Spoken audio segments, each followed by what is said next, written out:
are being replaced right now. Not next year, not when AGI arrives, right now. And the crazy part, it's not even happening dramatically. There's no announcement, no severance package, no warning. It's just quietly, your value at work is shrinking. And most people, including probably you, have no idea it's happening.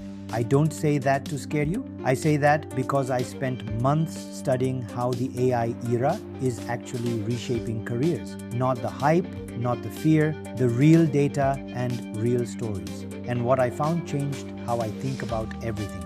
Today, I'm going to break down the R.I.S.K framework. 4 forces that are quietly destroying some careers and absolutely launching others.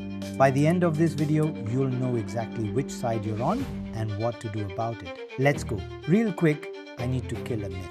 The myth is AI will replace blue-collar jobs, but white-collar jobs are safe. Yeah, that aged terribly. Here's what's actually happening. In 2023, Goldman Sachs published a report saying 300 million jobs globally are exposed to automation from AI. But here's the part people skipped. It wasn't factory workers topping the list. It was lawyers, accountants, analysts, writers, coders, the jobs that required expensive degrees and years of training. And look, I'm not here to doom scroll you, because here's the flip side. The same report said this creates massive opportunity for people who adapt. The question is, are you adapting? Because the professionals I'm seeing absolutely thrive right now have one thing in common. They understand the 4 risks reshaping the future of work. They don't avoid them, they use them. That's the R.I.S.K framework. R.I.S.K, 4 letters, 4 forces. R, relevance risk. I, intelligence augmentation risk. S, skill obsolescence risk. K, knowledge velocity risk. Each one is already affecting your career. Most people are just not naming them. Let's fix that. Relevance risk is simply this. The work you do today might not be worth anything tomorrow. Not because you'll be fired, but because AI will do it better, faster, for a fraction of the cost. Real case, Klarna, the buy now pay later fintech, announced in 2024 that their AI assistant was doing the work of 700 customer service employees in 1 year. Now, before you spiral, Klarna didn't just fire everyone. What they actually did was push their human teams up into complex problem-solving, escalations, relationship management, roles AI can't handle. That's the pattern. AI eats the bottom of the value ladder. Humans either climb or get stuck. Here's the ladder. Task executor. Do this, input that, follow the script, high automation risk. Process operator. Manage the workflow, getting automated fast. Problem solver. Figure out why something broke, safer. Decision maker. Weigh options, consider context, make the call. Strong relevance. Strategic thinker, shape direction, question assumptions, see around corners, AI proof. If you're early in your career right now, this is the most important question you can ask yourself every single day. Am I operating at the top of this ladder, or am I comfortable at the bottom? Because comfortable at the bottom is the most dangerous place to be in 2026. Let me give you a real example. 2 marketing grads, same university, same GPA, same internship experience. They both get hired at a startup in 2025. One of them goes all in on AI tools, using Claude for strategy briefs, Mid-Journey for creative concepts, AI analytics tools for campaign insights. The other one grinds through everything manually, thinks AI is kind of cheating.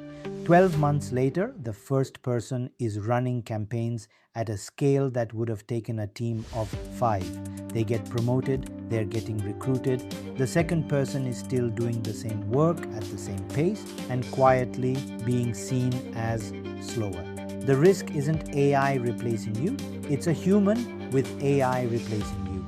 And this is already happening at companies like McKinsey, Deloitte, and JP Morgan, firms that have publicly said they expect AI-augmented employees to be significantly more productive than non-augmented ones.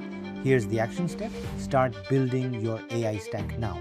Not when your company tells you to, not when it's mainstream, now, while it's still a competitive advantage. Quick, What skills did you spend the most time learning in the last 2 years? Because there's a real chance half of them are already becoming less valuable. That's skill obsolescence risk, and the timeline is brutal. In 1990, the skill lasted 20 to 30 years. By 2005, down to 10 to 15. Today, 2 to 5 years, sometimes less. For years, the most important thing was knowing specific languages, Java, Python, JavaScript, learn the syntax, get the job.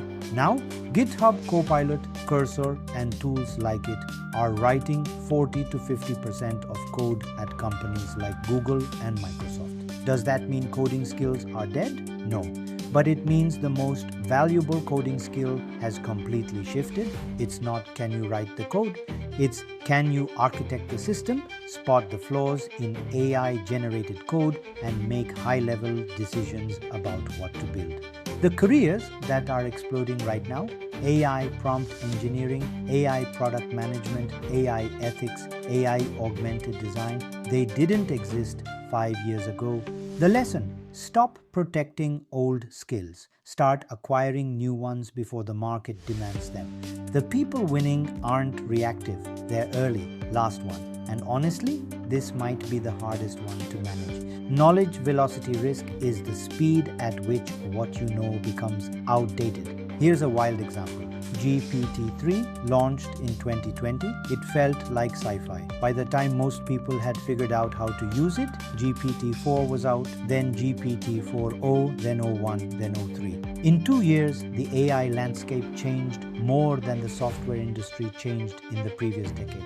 And it's not slowing down, it's speeding up. So what's the move? Stop trying to know everything. Start becoming great at adapting quickly. The professionals dominating right now aren't the ones with the most knowledge. They're the ones with the shortest learning loop. They see something new, then experiment with it fast, then apply it, then move on. Not your degree, not your years of experience, your adaptation speed. All right, you've got the framework. Now what do you actually do with it? Here's the honest game plan, 4 moves. Move 1, audit your relevance ladder this week. Write down the 5 things you do most in your job or studies. Then ask, could AI do this in the next 18 months? If the answer is yes for more than 2 of them, you've got a relevance problem. Start solving it now. Move 2, build your personal AI stack. You need at minimum an AI for thinking and writing, Claude, ChatGPT, an AI for research, Perplexity, an AI for your specific industry. There's one for almost everything now. Start using them every single day, not occasionally, daily.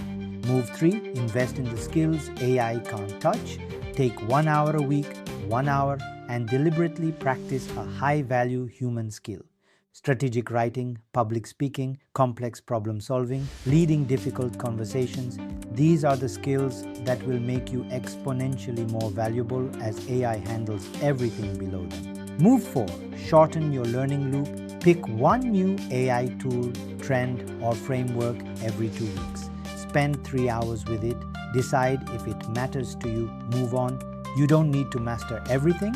You need to know what matters faster than everyone else. The R.I.S.K framework isn't a warning, it's a map. Relevance, intelligence augmentation, skill evolution, knowledge velocity. 4 forces, 4 opportunities if you move toward them on purpose. The AI era won't be won by the most qualified person in the room, it'll be won by the most adaptive person in the room. If this hit different, drop a comment with which of the 4 risks feels most real to you right now. I read every single one. Share this with a friend who's figuring out their career in the AI era. They need this more than you know. See you next week.